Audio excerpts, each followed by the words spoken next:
여러분 이런 말 들어본 적 있으시죠? 호의가 계속되면 권리인 줄 안다. 영화 속에 나오는 한 대사거든요. 호의가 계속되면 우리가 누군가에게 친절과 사랑과 배려와 베품을 계속해서 하면 나중에는 그 사람이 처음에는 감사하다가 그것이 이제 자기의 당연한 권리인 줄 안다. 이제 이렇게 되는 거죠. 교회에서 어떤 가정을 구제한다고 생각해 봐요.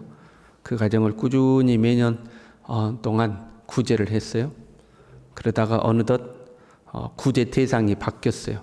그 옆집 사람을 구제하고 도와주고 이제 오랜 동안 한 그 사람을 도와주지 않는 거예요. 그러면 이제 그 사람이 어떻게 생각해요? 그동안 참 고마웠지 이렇게 생각하는 게 아니고 왜 저 사람은 도와주고 나는 안 도와줘? 이렇게 화를 내는 거죠. 이제 교회를 욕하고 비난하는 겁니다. 자기가 받는 것이 당연하다고 생각하는 거죠. 어떤 사람이 가난하게 살았어요. 집도 없고 차도 없고 옷도 없고 정말 가난하게 살았어요. 그런데 어떤 부자가 그 사람을 긍휼히 여겨서 자기가 해외로 나가게 되었는데 내 집이고 차고 옷이고 그대로 놓고 가니까 내가 없는 동안 우리 집에 와서 살아라.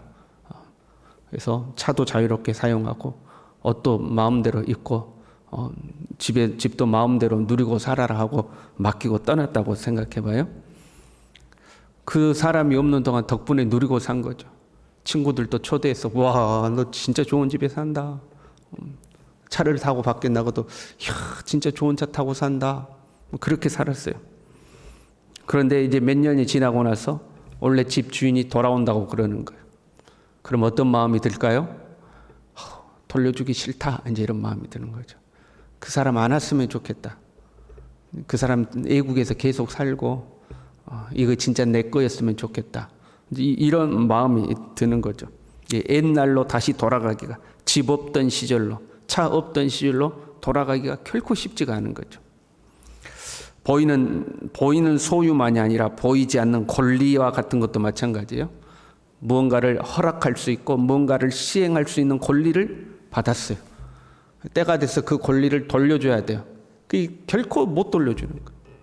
내가 그 권리를 가지고 있는 동안엔 사람들이 나에게 친절하게 대할 수밖에 없잖아요. 내 눈치를 볼 수밖에 없잖아요.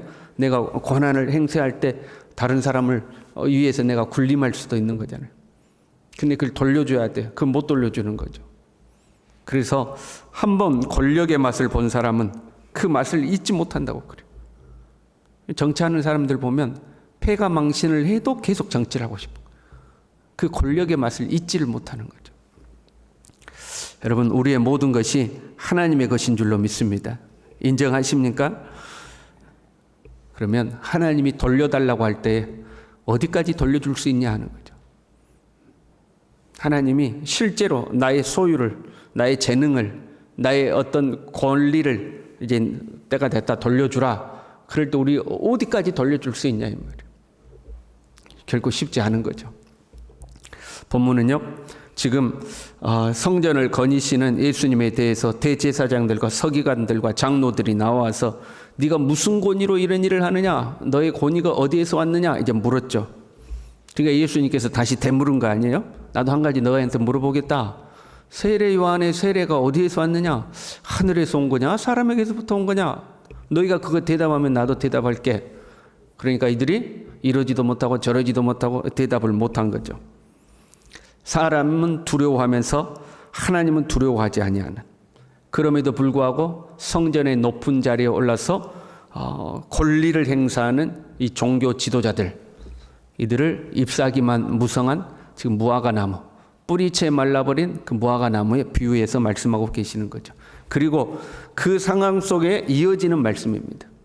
대답하지 못하는 그 서기관과 장로들과 대제사장들에게 예수님께서 이 비유를 통해서 예수님이 다시 대답하시는 거죠. 스스로 예수님이 대답하시는 거예요. 너의 권위가 어디에서 왔느냐 하는 것에 대한 대답이죠. 한 농부가 포도원을 만들었어요. 잘 만들었어요. 울타리도 만들고 집자는 틀도 만들고 망대도 만들고 잘 만들어서 농부들에게 세를 주고 이제 타국으로 간 거예요. 때가 되어서 소출 얼마를 받으려고 종들을 보냈는데 안 주는 거예요.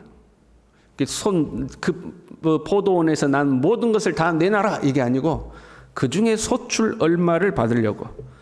아마 처음에 그 밭을 줄 때에 계약된 부분이 있겠죠. 매년 얼마를 내야 된다는 그 계약된 일부를 받으려고 하는데 주지를 않는 거죠. 종들을 차례대로 보냈는데 어떤 종은 때리고 어떤 종은 죽였다. 그러니까 주인이 생각하기를 내 아들은 존대할 것이다 생각하고 아들을 보냈다. 그런데 이들은 그 아들도 죽였다. 왜? 자기들이 차지하고 싶어서. 자기들이 주인이 되고 싶어서. 야, 이 아들이 상속자니까 이 아들만 없애버리면 주인은 늙어 죽어버리고 이 아들도 죽어 없으면 이제 주인 없는 땅이 되지 않느냐. 그럼 우리 것이 될 것이다 하고 아들을 죽여버렸다는 거죠. 지금 예루살렘 성전을 차지하고 자신들이 주인인 양 행세하고 있는 종교 지도자들을 비유해서 하시는 말씀이죠. 너희가 지금 그렇게 하고 있다는 거예요. 그 성전 너희 거 아니다 이런 거죠. 너희가 주인 아니다. 하나님이 너희에게 맡겨주신 것이다. 그런데 너희들이 지금 주인 행세하고 있는 거 아니냐 이제 이 말씀입니다. 지금 너희들이 성전의 주인인 양 행세하고 있는데 그 권위가 어디에서 온 거냐? 그 권리가 어디에서 온 거냐? 지금 예수님이 이들에게 반문하고 대묻고 계시는 거예요. 너희들은 그냥 종일 뿐이다. 너희들이 누리고 있는 그 지도자로서의 권리와 그 자리는 너희들 것이 아니라는 거예요. 그 직분에서 나오는 권위와 그것으로 말미암아 누리고 사는 너희의 모든 혜택이 너희들 것이 아니다. 주인이 따로 있다 하는 거죠. 너희들의 그 권위와 그것을 누리는 권세가 어디에서 왔느냐? 누구 거냐? 하고 물어보시는 거죠. 하나님도 두려워하지 아니하고 하나님이 보내신 선지자도 두려워하지 아니하고 그리고 하나님의 아들이신 예수님도 두려워하지 아니하고 오히려 핍박하여 놓고 자기들은 주인의 자격이 있다고 생각하는 종이 지금 주인 행세하는 거죠. 그들에게 말씀하고 계시는 거죠. 그래서 이 비유가 자기들을 가르쳐 말씀하신 줄 알고 이제 화가 났겠죠. 예수님을 잡고자 하되 하나님이 두려운 게 아니고 사람이 두려워서 그렇게 못하는 그들을 이제 비난하신 말씀이에요. 오늘날 우리도 교회에서 조심해야 돼요.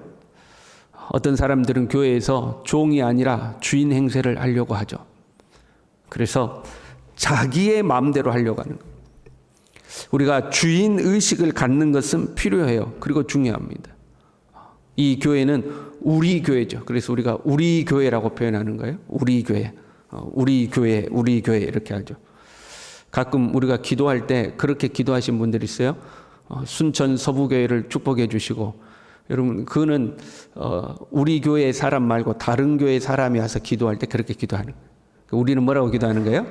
우리 교회를 축복해 주시고 우리 교회인 거죠. 우리 교회. 우리 교회를 축복해 주시고 우리 장로님, 우리 권사님, 우리 목사님, 우리는 그렇게 이야기하잖아요.